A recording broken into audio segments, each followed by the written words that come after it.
The Pamir Highway in Tajikistan is known for the second highest highway in the world. I hitchhiked it, and this is the last part where I will go to Dushanbe. In the last episode you saw a huge adventure. I climbed up a mountain of more than 4,400 meters high after I woke up in the snow. I started hitchhiking, or you can call it hiking, on the border with Afghanistan. And now, after some days of rest in Gorog, I met Joost and Rick, two guys from the Netherlands who were driving a vehicle to Dushanbe. And I can go with them on an adventure. Freaking great that you're watching again. Welcome on my world trip.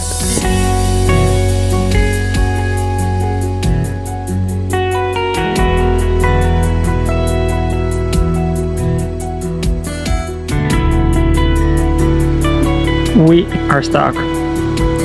There fell a rock down. So they blow the rock up and now the machine is removing all the stuff. But we are standing here already for 2 hours. Yeah, 2 hours. We'll take some time. We are not the only one. And that is like a challenge on driving the Pamir Highway, because after this is a road construction where, as I told you, there are time slots you can pass by. So we missed the time slot. So after this we need to go there, wait for like 4 or 5 hours till the evening. We can continue, and then we drive nothing almost today, but small parts. Literally small parts, because we managed to drive 177 kilometers in 13 hours. And besides that fact, this boy had diarrhea. So, did you spot any toilet during the way? Nope. Imagine by yourself how it was.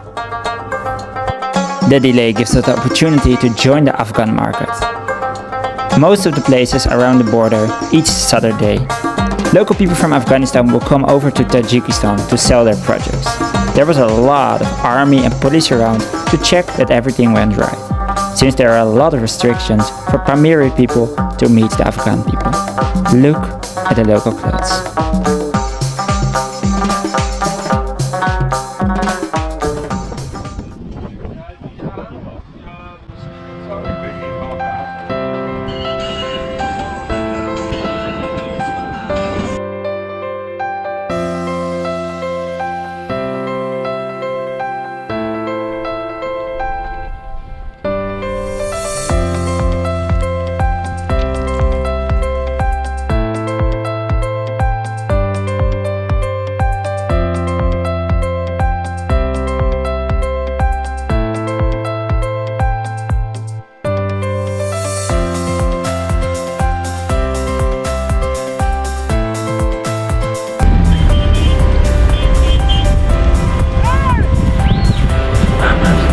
Gedraag je.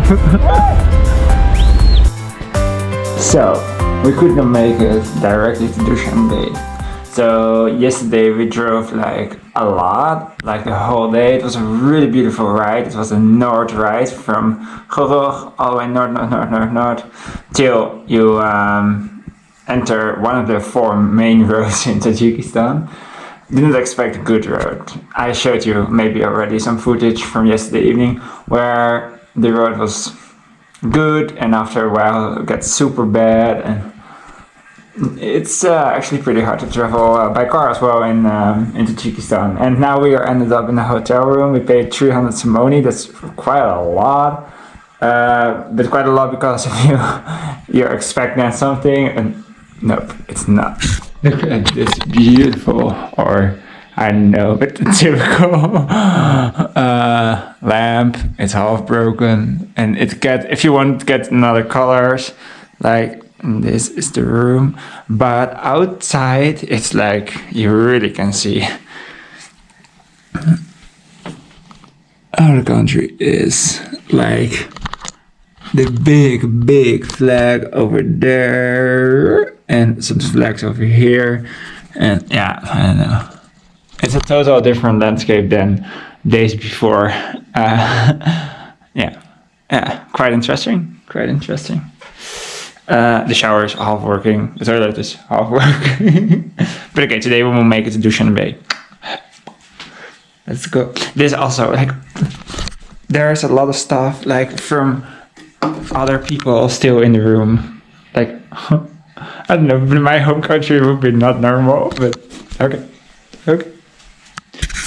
And the car is now broken, or the tire is flat, so the guys already started with repairing it.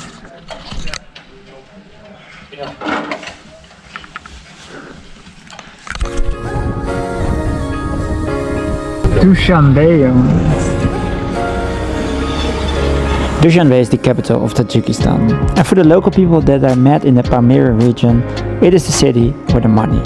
The president is living there with his family, so everything looks perfect. They have a goal to be the next Dubai. Welcome in Dushanbe.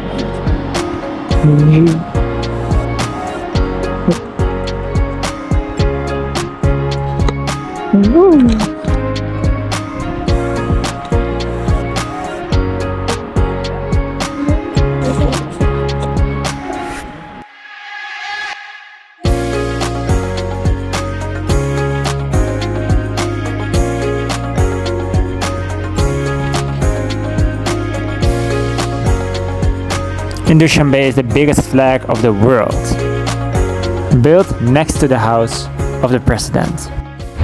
The difference between Dushanbe, the capital of Tajikistan, and Pamir region and mountains, so big.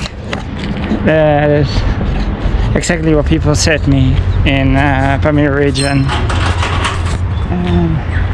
While driving here in Range Rover, Mercedes, they have all kind of restaurants, and of course it's a big city, so of course it's different. But yesterday I had a discussion with the other two guys where I was hitchhiking with, who brought me actually to Dushanbe, and they said like all the money goes to beautiful parks, beautiful flags, beautiful monuments and buildings, but not to the society of like education, healthcare, and that kind of stuff. It's really weird to see.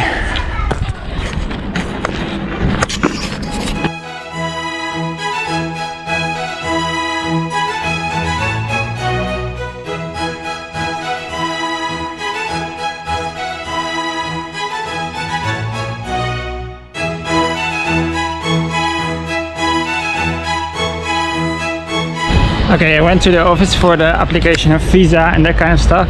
Because I stayed longer than 10 days in Tajikistan, I should have kind of a letter or whatever.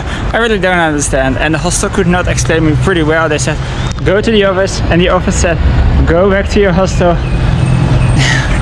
There was a chaos over there. They had 10, 20s of passports just hanging around and giving to some random people. I was like, bro, this is not my passport. Bro, these are not my papers. Bro, this is not my passport again. My passport is in the back of you. I was like, oh, just give me my passport back, because I don't trust this at all. It's the police, but like, as everywhere in Tajikistan, you need to register yourself. I don't know. That word is always like, but they do nothing with it. They just write your name somewhere in our book and nobody. So, I think I will risk it to go to the border with Tajikistan and Uzbekistan and having not that papers, or I don't know, and then we'll see what happens. But it's weird. Yeah, it is weird. But during the Pamir Highway, there were multiple places where I needed to go to the police office to notice that I'm there. They took over some information out of my passport, write it down, and that was everything they needed. The local people or the guest houses where I stayed told me to do that. Dushanbe is having one of the biggest libraries of Central Asia, so I brought a visit, and it was huge. While here, I'm walking in the English room. Yep, it was all freaking library. Whoa. And I went to the English room. They had actually pretty cool books, and I found a lot of books of India. And I am planning right now to go to Uzbekistan and chill there for a few days, clear my mind, write everything that I learned and saw in Tajikistan, and then maybe I would go to India. So cool to see all those books in my face, like India, India, India. I was like, this is cool.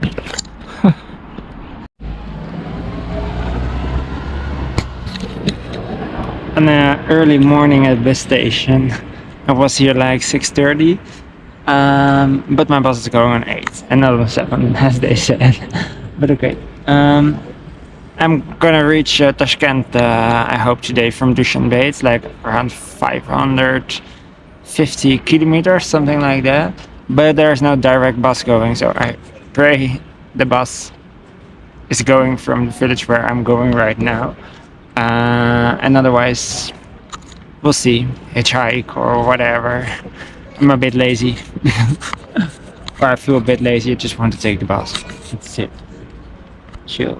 But people told me here at the bus station that I need to sit next to the bus or be super close to the bus, because when the bus driver is opening the bus, all the people will run to the bus and fight for their place. And if you have a ticket, it does not mean you have a place in the bus. Okay. So same with the cash register. Like there was a line and everybody was standing outside the line yelling at the cash register girl like, hey, I wanted to have a ticket. I was like, ugh. Okay, manage it. Okay, I did not make it to Tashkent today. So I'm now in another village in Tajikistan and it's amazing.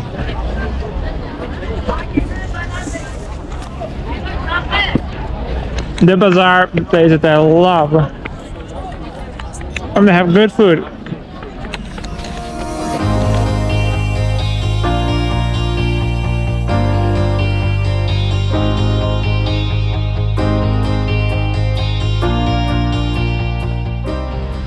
So everybody was telling something else, and the marshrutka or bus to Tashkent is not going. So try to get a ride on a marshrutka to go out of town and then hitchhike. Yeah, that. Okay, lost a lot of time. I'm totally in the wrong direction, and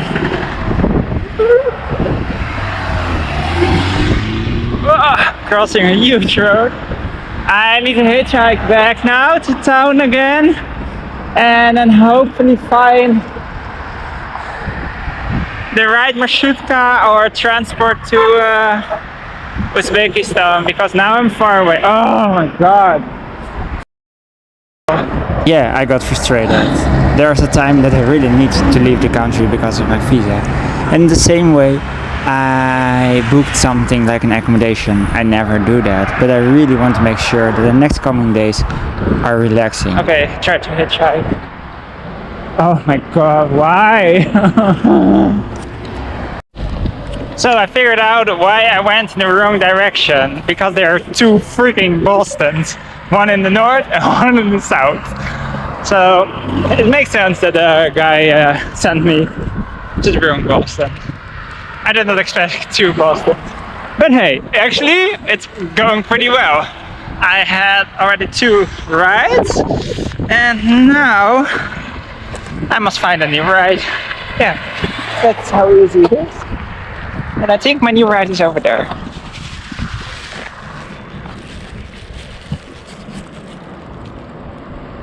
Yeah, it is. Oh, nice.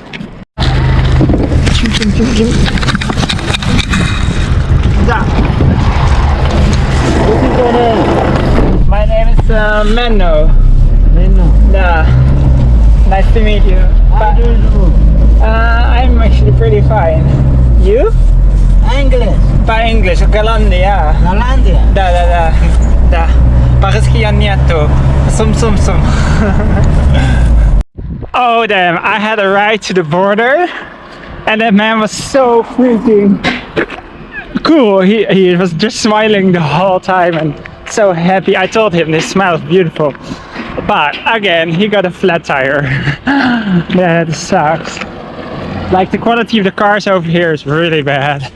So it happens a lot. And in my journey it happens a lot as well. But he said, yo bro, wait, I will come back. I was like, yo bro, it will take a while. I will continue by Pishkom, means walking in Russian, or of course get another car. I'm at the border. So Tashkent today will be easy. And I already put my US dollar ready if the douanier is making trouble about the fact that I don't have all the papers. But I don't think so. They are very friendly here. But hey, you don't know. Welcome back in Uzbekistan. Without any freaking problem across the border with Tajikistan. And now walking to the border with Uzbekistan for my stamp. And then hitchhike again to Tashkent. Oh my god, things are getting well, and it's 11 o'clock right now. So we'll make it. It was nice because in the town I saw a taxi driver who offered me a ride for money, but I hitchhiked, and at the same time we did arrive here. So he would pay customers and I free.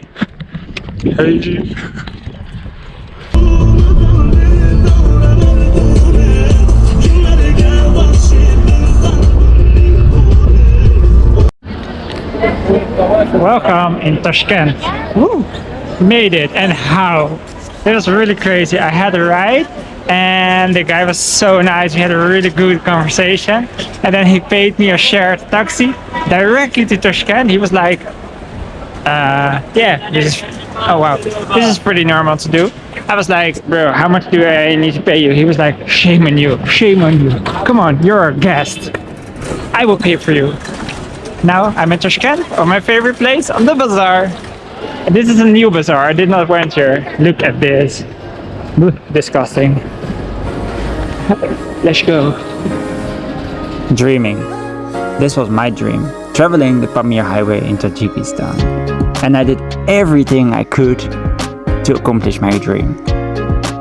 I hiked in the last couple of weeks more than 307 kilometers through the mountains of Tajikistan. I learned about the local culture by sleeping in their houses, going to the toilet in the middle of the fields, waking up in the snow, and hitchhike. Or you can call it hiking, because it was adventurous, super tough, but by far one of the extremest things I've ever done in my life. What are you doing to reach your dream? I arrived now in Tashkent, the capital of Uzbekistan, a place where I get some rest, mentally and physically. And I will prepare for my freaking cool next adventure, India. All the way he came from Netherlands to see this Kambala. Big round of applause for this.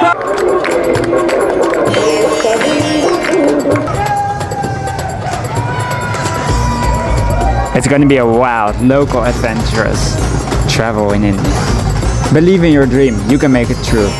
You are making a difference. I see you somewhere else in the world. Bye.